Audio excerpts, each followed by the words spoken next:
ప్రభు ఘనమైన నామమునకు మహిమ కలుగునుగాక. మన ప్రభువును రక్షకుడునునైన యేసుక్రీస్తుల వారి యొక్క ప్రశస్తమైన నామమునకి మహిమ ఘనత ప్రభావములు యుగయుగములకు కలుగునుగాక.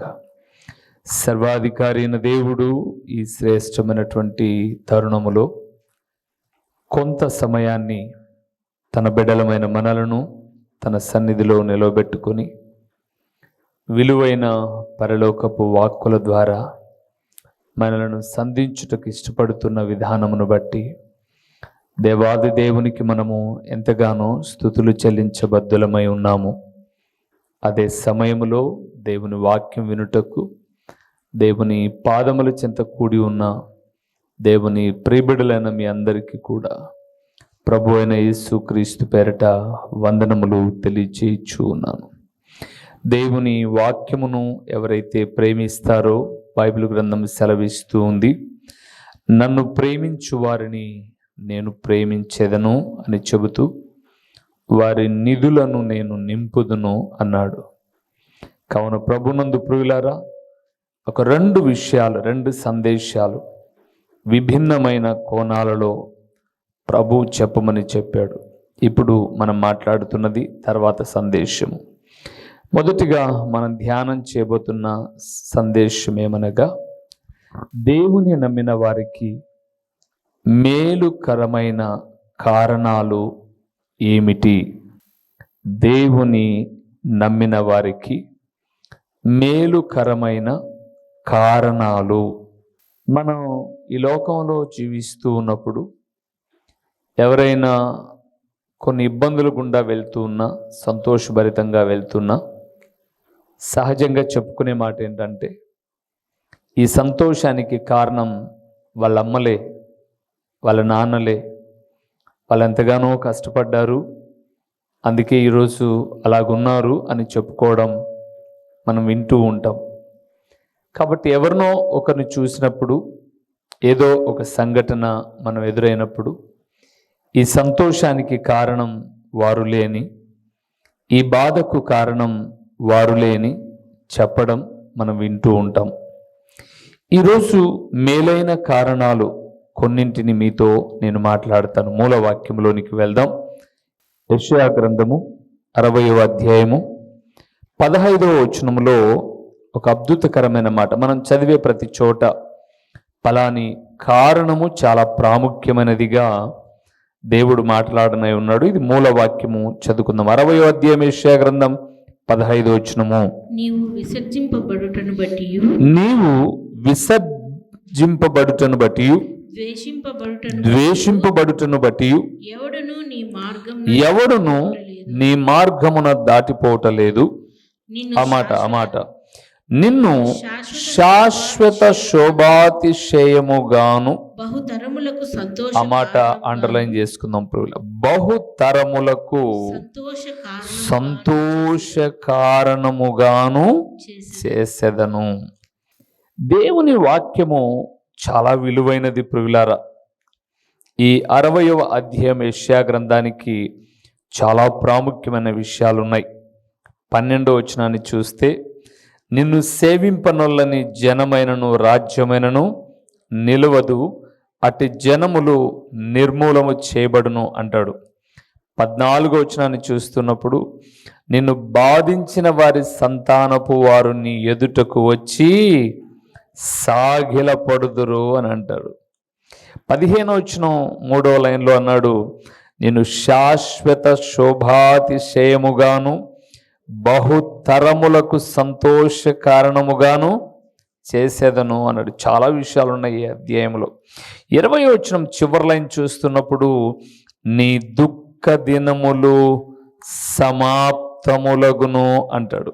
22వ వచనాన్ని చూస్తున్నప్పుడు, వారిలో ఒంటరి అయిన వాడు 1000 మంది అగును, ఎన్నిక లేనివాడు బలమైన జనమగును, యెహోవానగు నేను తగిన కాలమున ఈ కార్యమును త్వరపెట్టుదును అన్నాడు. చాలా అద్భుతకరమైన హృదయాన్ని ఆనందింపచేసే పరలోకపు వాక్కులు ఉన్నాయి ఈ 60వ అధ్యాయములో. కానీ 15వ వచనాన్ని మనం ప్రాముఖ్యంగా ధ్యానం చేస్తున్నప్పుడు బహుతరములకు సంతోష కారణముగాను చేసేదను అన్నాడు. ప్రభునందు ప్రియులారా, దేవుని నమ్మిన మనం బహుతరములకు సంతోషాన్ని పంచే వ్యక్తులము కావాలే తప్ప బాధ పంచే వ్యక్తులం మనం కాకూడదన్నది దేవుని యొక్క ఆలోచన. అందుకే నేను మేలైన కారణాలు కొన్నింటిని మీతో మాట్లాడడానికి, ఏ కారణాన్ని బట్టి మనకు మేలు కలుగుతుందో, ఏ కారణమును బట్టి అంటే ఏ పనిని బట్టి, ఏ విషయాన్ని బట్టి మనకు మేలు కలుగుతుందో చాలా విషయాలు ఉన్నాయి. మెప్పుకు కొన్ని విషయాలు మనం ధ్యానం చేద్దాం. మొదటి విషయానికి వెళ్దాం. సామెతల గ్రంథము 17వ అధ్యాయము రండి 22వ వచనాన్ని మనం చూద్దాం. 22వ వచనాన్ని చూద్దాం. సంతోషము గల మనస్సు, చూసారా, సంతోషము గల మనస్సు ఆరోగ్య కారణము. చాలు, ఇంకా మనకు అన్ని విషయాలు వద్దు, కారణాలు తెలిస్తే చాలు. మనకు ఈ కారణమును బట్టి ఈ మేలు ఉంది అని తెలిస్తే, ఆ కారణాన్ని తెలుసుకుంటే మనం చాలు, ఆ మేలును మనం పొందుకోవచ్చు. మొదటి విషయాన్ని జ్ఞాపకం చేస్తున్నాను. బహుతరములకు సంతోష కారణముగా ఉండాలి అంటే, మొదటిది ఆరోగ్యంగా ఉండాలి అంటే చెప్పండి, ఏం చేయాలి? సంతోషకరమైన మనస్సు కలిగి ఉండాలి. ఇప్పుడు చెప్పండి, సంతోషకరమైన మనస్సు ఆరోగ్యానికి కారణం. సంతోషము నీలో లేదనుకోండి, ఆటోమేటిక్గా నీకు అనారోగ్యము వచ్చేస్తుంది. పెద్దలు అనేవారు, సంతోషం ఎంత బలమంట? సగం బలము అనేవారు. సంతోషం ఎలా కలుగుతుంది అని కూడా మనం బైబిల్ గ్రంథాన్ని చూస్తే, ఆయన సన్నిధిలో సంపూర్ణ సంతోషము కలదు అన్నాడు కీర్తనాకారుడు 16వ కీర్తన 11వ వచనములో. అంటే గమనించండి ప్రభునందు ప్రియులారా, ఈరోజు మనస్సు కృంగిపోతే ఆటోమేటిక్గా అనారోగ్యాలు వచ్చేస్తాయి. అంటే అనారోగ్యానికి కేంద్రముగా ఉన్నది మన దేహంలో ఏంటి అంటే మనస్సు. ఈ మనస్సు బాధపడింది అని అంటే మనిషి బాధపడతాడు, మనిషిని కృంగ చేసేటటువంటి అనారోగ్యాలు వస్తాయి. అందుకే బైబిల్ గ్రంథంలో కీర్తనాకారుడు అన్నాడు, విచారములు నాకు హెచ్చగా, విచారములు నాకు ఎక్కువ కాగా, నీ దయ లేకపోతే నీ కృప వాటిని తొలగిస్తూ వచ్చింది అని. చితి అనేది ఒక్కసారే మనిషిని కాల్చేస్తుంది. ఒక శవాన్ని చితి మీద పెడితే ఒక్కసారి అంటు పెట్టాము అంటే 2-3 గంటల లోపల కాలిపోతుంది. కానీ చింత అనేది మనిషిని దినదినము కాల్చేస్తూ ఉంటుంది. అందుకేనేమో యేసు ప్రభుల వారు తను చేస్తున్న ప్రసంగంలో అన్నాడు, మీ చింత యావత్తు నా మీద వేయండి. మీరు చింతించగాకండి. మీరు చింతించుట వలన మూరెడు ఎత్తు ఎక్కువ కాదు, మూరెడు ఎత్తు తక్కువ కాదు. మీకు చింతలు ఉన్నాయి, బాధలు ఉన్నాయి, నేను లేవని చెప్పను, అవి నా మీద వేసి మీరు నిశ్చింతగా ఉండండి అని. మొదటిది మేలైన కారణం ఏంటంటే ప్రియులారా, సంతోషము గల మనస్సు మనకుంటే ఆరోగ్యానికి కారణాలు. ఇప్పుడు చెప్పండి, మీకు బాధలు వస్తాయి, ఇబ్బందులు వస్తాయి, వేదనలు వస్తాయి, నిందలు వస్తాయి, అవమానములు వస్తాయి. రావు అని చెప్పేంత అవివేకం వ్యక్తిని కాను, కానీ వచ్చినప్పుడు మీరు ప్రభు దగ్గరికి రండి.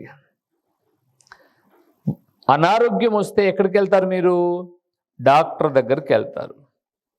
ఒక వస్తువు కొనాలంటే కిరాణా షాప్కి వెళ్తారు. ఒక షర్టు కొనాలంటే ఒక రెడీమేడ్ షాప్కో ఎక్కడికో వెళ్తాం. అలాగే బాధలు కలిగినప్పుడు కూడా ఎక్కడికి రావాలి? ప్రభు దగ్గరికి. మీరు 60వ అధ్యాయాన్ని మీరు మర్చిపోయారేమో, నేను మర్చిపోలేదు ప్రియులారా. బాధించువారు నీకు దూరం కావాలి అని అంటే నీ దుఃఖ దినములు సమాప్తములు కావాలి అనంటే నువ్వు దేవుని సన్నిధికి రావాలి. సో సంతోషకరమైన మనస్సు చెప్పండి, మొదటి దేనికి కారణము? ఆరోగ్యానికి కారణం. రెండవది అక్కడే సామెతల గ్రంథము 14వ అధ్యాయము 34వ వచనాన్ని మనం చూద్దాం. 34వ వచనాన్ని, ఇక్కడ ఒక కారణాన్ని, చాలా ఉన్నాయండి బైబిల్ గ్రంథంలో, సమయానుకూలంగా కొన్ని విషయాలు మనం ధ్యానం చేస్తూ ఉంటాం. 14:34 వచనం సామెతల గ్రంథం. నీతి జనములు ఘనతకెక్కుటకు కారణము. చాలు ప్రియులారా, ఇంకా తర్వాత పాపము అయింది అవద్దు మనకు. ఇప్పుడు కారణాలే చెప్తున్నాను నేను, మేలైన కారణాలు చెప్తున్నాను దేవుని నమ్మిన బిడ్డల జీవితాల్లో. మొదటిది సంతోషము కలిగిన మనస్సు ఆరోగ్యానికి కారణం. రెండవది నీతి కలిగిన జీవితం ఘనతకు కారణం. ఏ జీవితం అండి ఇది? నీతి కలిగిన జీవితం, నిజాయితీ కలిగిన జీవితం, పాపము లేని జీవితం, పరిశుద్ధమైన జీవితం. ఇప్పుడు చెప్పండి, ఏదానికి కారణం? ఘనతకు, గౌరవానికి, గొప్పతనానికి. ప్రభునందు ప్రియులారా, ఎవరైతే నీతి తప్పుతారో వారికున్న గౌరవం ఏమైపోతుంది? మట్టి పాలైపోతుంది.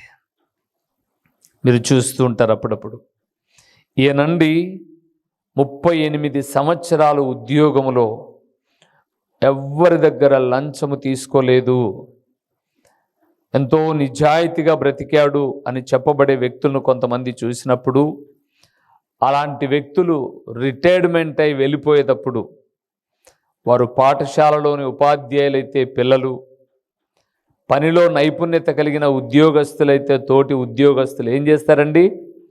ఎంతగానో ఏడ్ చేస్తారు. ఈయన మాకు రోల్ మోడల్ అండి అని, ఈయన అంత నీతిగా బ్రతికాడండి అని. అప్పుడప్పుడు కొంతమందిని చూస్తుంటాం. ఈరోజు నేను న్యూస్ చూస్తున్నప్పుడు ఒక సిఐ గారు, ఒక సర్కిల్ ఇన్స్పెక్టర్ గారు 20,000 ఒక వ్యక్తి దగ్గర లంచాన్ని డిమాండ్ చేశాడు. ఆయన ఎలాగైనా వీని పట్టించాలి అని చెప్పేసి 20,000 లంచం ఇచ్చాడు. నా దగ్గర క్యాష్ లేదు సార్ అని ఫోన్పే కొట్టాడు. ఫోన్పే కొట్టిన తర్వాత వెళ్ళి చెప్పాల్సిన ఏసీబీ వాళ్ళకు చెప్పేశాడు. వాళ్ళు వచ్చారు, విచారించారు. మొత్తం పైన సస్పెండ్ చేస్తూ ఉన్నప్పుడు అతని ముఖం మీద ఏం పెట్టుకుంటున్నారు? వెళ్ళిపోయేటప్పుడు కెమెరాలకు తమ ముఖాలు కనపడుకోకుండా ఉండడానికి కర్చీపులు. అంటే నేను ఏం జ్ఞాపకం చేస్తున్నానంటే, నువ్వు నీతి లేకుండా బ్రతికావనుకో, నీ ముఖం మీద కర్చీపు ఉన్నా లేకపోయినా సమాజంలో నీకేముండదు? గౌరవం ఉండదు. 10 చోట అడుక్కునేవని కూడా గౌరవం ఉంటుందండి. ఎందుకో తెలుసా?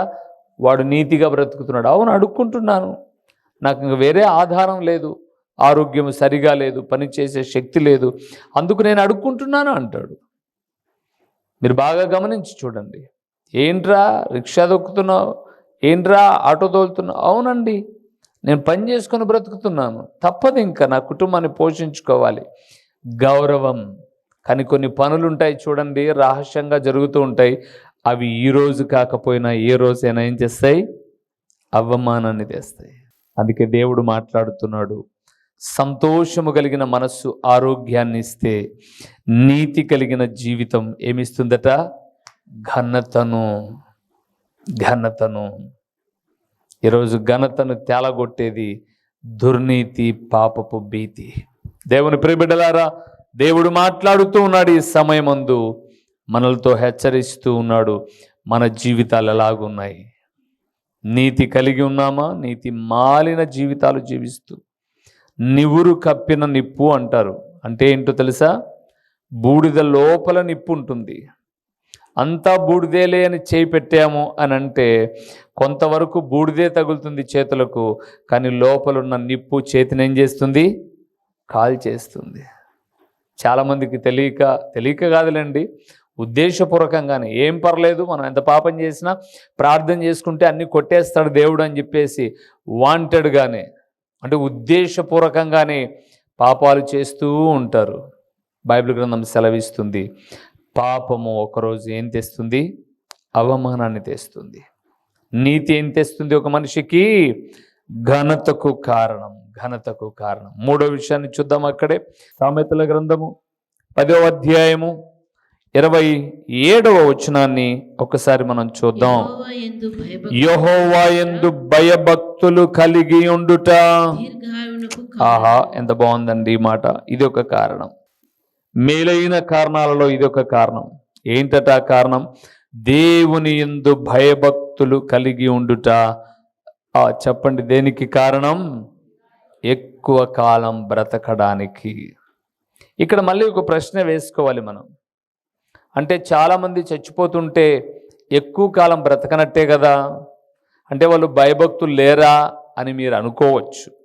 నేను ఒక్క మాట చెప్పి ముందుకు వెళ్తాను ప్రియులారా. ఎంత కాలం బ్రతికామనేది కాదు, బ్రతికినంత కాలంలో ఎంత భయభక్తిగా బ్రతికి పదుగురిని ప్రభు చెంతకు నడిపించామన్నది. కొన్ని తారలు తొందరగా రాలిపోతున్నాయి, మనం చూస్తున్నాం. కొంతమంది వ్యక్తులు త్వరితంగా చనిపోతూ ఉన్నారు. కానీ మీరు చూస్తున్నప్పుడు వారి ఖ్యాతి, అంటే వారు 40 ఏళ్ళకో 45 ఏళ్ళకో 50 ఏళ్ళకో చనిపోతున్నారు, కానీ తరతరాలు గుర్తు పెట్టుకునేటట్టుగా మనుషుల హృదయాల్లో వారు నిత్యం ఏమై ఉన్నారు? బ్రతికి ఉన్నారు. బ్రతికి ఉన్నారు. ఒక గ్రహాం స్పెయిన్ ఆస్ట్రేలియా దేశం నుంచి ఒరిస్సా రాష్ట్రానికి వచ్చి నీతి కలిగిన వాడై, భయభక్తులు కలిగిన వాడై, కుష్ఠరోగుల మధ్య, విధవరాన్ల మధ్య, అనాథల మధ్య త్రోసివేయబడినటువంటి వారిని హృదయపు హక్కునకు చేర్చుకొని గొప్ప పరిచర్య చేస్తే, మతం మారుస్తున్నాడు ఇతడు అని చెప్పి ఒక కారులో తన కొడుకు వెళ్ళిపోతూ ఉంటే పెట్రోల్ పోసి అద్దాలన్నీ లాక్ చేసి బయట పగడ్బందీగా బంధించేసి కాల్చేశారండి. బూడిదైపోయారు వాళ్ళు చనిపోయి ఇప్పటికి దాదాపు 11-20 సంవత్సరాలు పైబడింది. 20 సంవత్సరాల దాకా అయింది. కానీ మీరు చెప్పమంటారా, ప్రపంచంలో ప్రతి ఒక్కరి హృదయాల్లో దేవుని కొరకై వారు బ్రతికిన బ్రతుకు ఎలాగుంది? నిలబడి ఉంది, నిలిచి ఉంది, నిలిచి ఉంది. అది దీర్ఘాయువు. అంటే 100 ఏళ్ళు బ్రతకడమే దీర్ఘాయువు కాదు, 200 ఏళ్ళు బ్రతకడం దీర్ఘాయువు కాదు.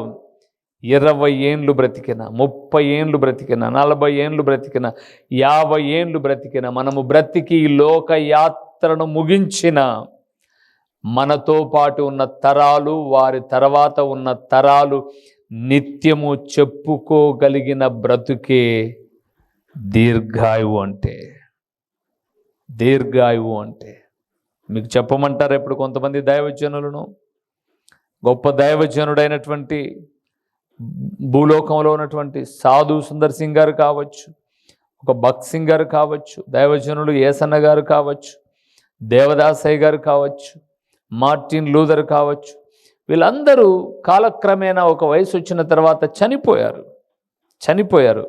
కానీ వారందరూ ఇప్పటికీ ప్రజల గుండెల్లో ఎలాగున్నారు? చిరస్థాయిగా ఉన్నారు. ఇది కాదా దీర్ఘాయువు? ఈ ఆయువు ఎలాగ దొరికింది? దేవుడంటే భయాన్ని, భక్తిని వారు కలిగి ఉండుటను బట్టి. దేవుని బిడ్డలారా, మనం కూడా ఒకరోజు ఈ లోకాన్ని విడిచిపెడతాం. కానీ మనం ఈ లోకములో లేకపోయినా సరే, పలాని వీధిలో పలానా ఆమె ఉండేది, పలాని సంఘములో పలానా ఆమె ఉండేది, ఆమె బ్రతికిన దినాల్లో ఎంత పరిచర్య చేసింది, ఎంత భయభక్తిగా బ్రతికింది, ఎంత నీతిగా బ్రతికింది, ఎంత ఖ్యాతిగా బ్రతికింది అని 10 చెప్పుకోగలిగారు. అంటే మనము లేకపోయినా పర్లేదు. మన పిల్లలను చూస్తున్నప్పుడు వీరు పలాని వాళ్ళ పిల్లలండి, వాళ్ళ తల్లిదండ్రులు చేసిన పుణ్యం ఈరోజు కూడా ఆ పిల్లలకు దీవెనకరంగా ఉంది. అంటే ఇది కాదా భయభక్తులంటే? ఇది కాదా దీర్ఘాయువు అంటే? వాళ్ళ అమ్మ నాన్న రహస్యంగా చేసిన పాపం వీళ్ళకు చుట్టుకుందులే అని అంటే అదేం కారణం అండి? అందుకే రెండో కారణం కూడా చూడాలి మీరు తర్వాత. ఇప్పుడైతే మేలుకరమైన కారణాలే చెప్తున్నాను, తర్వాత కీడు కలిగే కారణాలు కూడా ఉన్నాయి, అది కూడా తర్వాత సందేశంలో చెప్తాను. ఇప్పటికైతే సంతోషం కలిగిన మనస్సు, చెప్పండి దేనికి కారణం? ఆరోగ్యానికి. నీతి గల జీవితం దేనికి కారణం?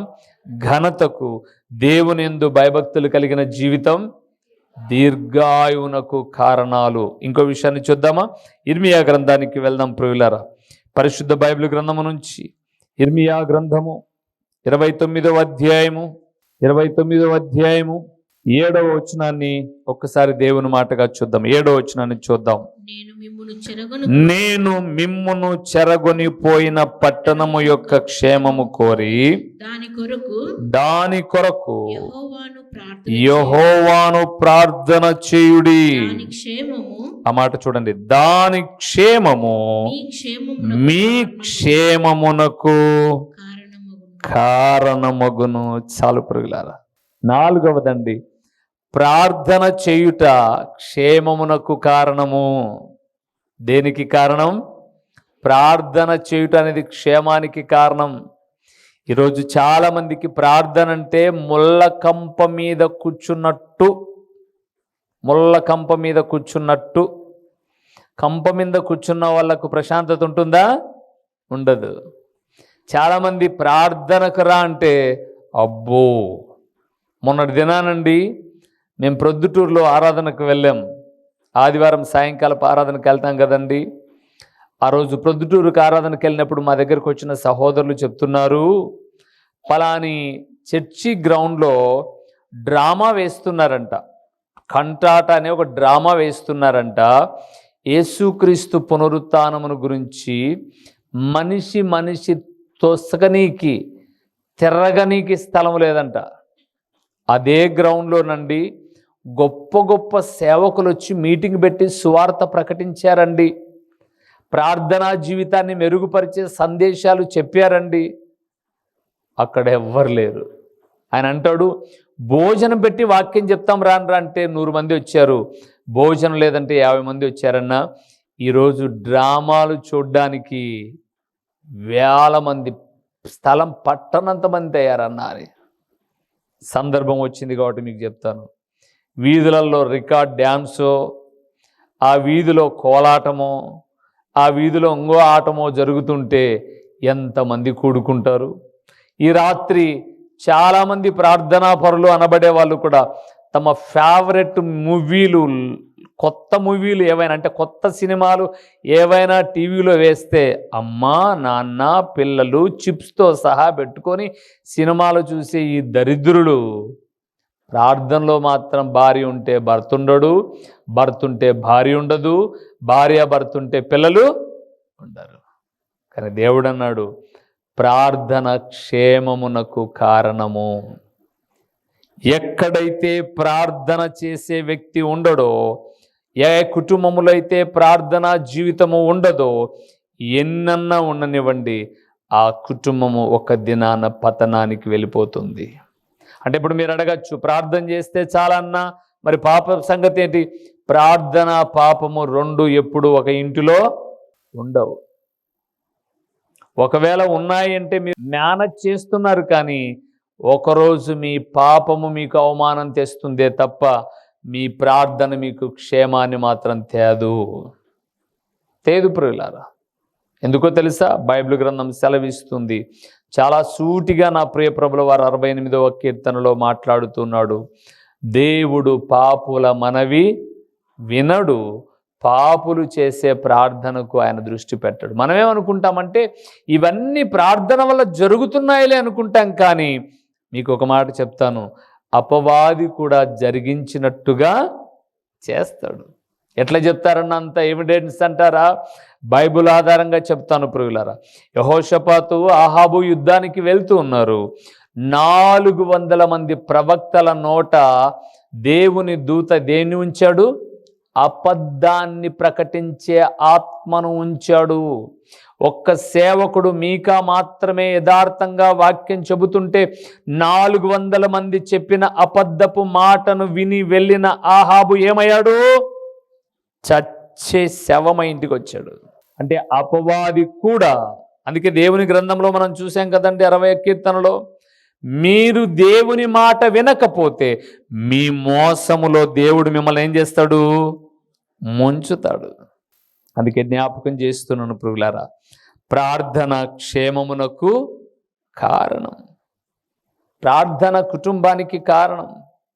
నేను వాక్యాన్ని సిద్ధపడుతూ ఉన్నప్పుడు, వాక్యాన్ని రాసుకుంటున్నప్పుడు ఒక్కోటి చూస్తూ ఆలోచన చేశాను. నేను ఒకవేళ తమ పిల్లలకి ఏమైనా నీతి సూక్తులు చెప్పాలంటే, ఇది తప్పు, అది పాపం అని చెప్పాలి అని అంటే, ఆ చెప్పే తల్లిదండ్రులు ఏమై ఉండాలి? పాపం చేయని వారిగా ఉండాలి, కలిగిన దానితో సంతృప్తి కలిగిన వారై ఉండాలి. అందుకే అన్నాడు, సంతోషము కలిగిన మనస్సు ఆరోగ్యానికి కారణం, నీతిగల జీవితం ఘనతకు కారణం, దేవునియందు భయభక్తులు కలిగిన జీవితం దీర్ఘాయువుకు కారణం, ప్రార్థన నీ కుటుంబానికి క్షేమానికి కారణం. ఆదాముకు 2 కొడుకులు ఉన్నారు, ఒకరే మెప్పుకు కారణమయ్యారు. ఎందుకని? అందులో ఉన్న సమర్పణ చాలా గొప్పది, చాలా గొప్పది. న్యాయాధిపతులు 15 మంది న్యాయాధిపతులు ఉన్నారు. న్యాయాధిపతులలో యెఫ్తా ఒకడు ఘనమైన న్యాయాధిపతిగా ఉన్నాడు. ఎందుకని? తన కుమార్తెను అర్పించాడు కనుక. నీవు, నీ జీవితం, నీ విశ్వాస పరీక్ష, అయ్యో ఒక్కసారి ఆలోచన చేయండి. బైబిల్ గ్రంథం సెలవిస్తుంది, విశ్వాస పరీక్ష దేనికి కారణం? మెప్పుకు కారణం, పొగడ్తకు కారణం. ఎవరైతే దేవుని సన్నిధానములో, అక్కడ చాలా చక్కటి మాటలు చెప్పాడు, నశించిపోవు సువర్ణము అగ్ని పరీక్ష వలన శుద్ధపరచబడుచున్నది కదా, దానికంటే అమూల్యమైన మీ విశ్వాసము ఈ శోధనల చేత పరీక్షకు నిలబడినప్పుడు, మీ దేవుడు ప్రత్యక్షమైనప్పుడు మీకు మెప్పును మహిమయు ఘనతయు కలుగుటకు ఏమవుతాయట? కారణమగును. దేవుని ప్రియబిడ్డలారా, మేలైన కారణాలు 5 చూసాం. సంతోషము గల మనస్సు ఆరోగ్యానికి కారణం, నీతిగల జీవితం ఘనతకు కారణం, దేవునియందు భయభక్తులు కలిగిన జీవితం దీర్ఘాయువుకు కారణం, ప్రార్థన క్షేమమునకు కారణం, విశ్వాస పరీక్షలో శోధనలో నిలుచుట మెప్పుకు కారణం. ఈ కారణాలకు భిన్నమైన కారణాలు ఏంటో తెలుసా? కీడు కారణాలు లేదా కీడు కలిగే కారణాలు. తర్వాత సందేశంలో చూద్దాం. తలలు వంచి ప్రార్థన చేద్దాం. మహిమ స్వరూపివైన మా ప్రియమైన పరలోకపు తండ్రి, మహోన్నతుడమైన దేవా, మీ ఘననామమునకు స్తోత్రములు చెల్లిస్తూ ఉన్నాము నాయనా. నిన్ను నమ్మిన బిడ్డలమైన మా జీవితాలలో మేలు కలిగే కారణాలేంటో మేము చూస్తున్నప్పుడు, అమూల్యమైన పరలోకపు సంగతుల ద్వారా మీరు మాట్లాడారు నాయనా. మీ మాటల మాధుర్యత విన్న మేము ఇట్టి కారణాలకు ఆధారమైన జీవితాన్ని ఈ వాక్యము ప్రకటించిన దీన సేవకుడు విన్న బిడ్డలు కలిగి ఉండడానికి సహాయం చేయండి. మీరు మధ్యాకాశమందు ప్రత్యక్షమైనప్పుడు మమ్మల్ని మేము జీవించిన జీవితానికి, నడిచిన నడతకు కారణాలన్నీ అడిగినప్పుడు మీ ఎదుట ఘనపరచబడే బిడ్డలుగా ఉండడానికి సహాయం చేయండి. ప్రకటించబడిన పరలోకపు సంగతులు వ్యర్థముగా పోకుండా సారవంతమైన నేలను పడిన విత్తనము వలె 30 అంతలుగా 60 అంతలుగా 100 అంతలుగా ఫలింపచేసి మీ ఘననామానికి మహిమ ఘనత ప్రభావములు మీరు కలుగు చేసుకునమని ఎంతైనా నమ్మదగిన దేవుడవైన మీకు స్తుతులు చెల్లించుకుంటూ యేసు నామములో అడిగి పొంది ఉన్నాము తండ్రి, ఆమేన్. మా చిరునామా దైవజనులు బ్రదర్ ఓ రూబేన్ గారు, క్రీస్తు ప్రార్థనా మందిరం, డోర్ నెంబర్ 1-10-386, నగరిగుట్ట, పులివెందుల, కడప జిల్లా. మీ ప్రార్థనా అవసరాల కొరకై సెల్ నంబర్ 9989067409.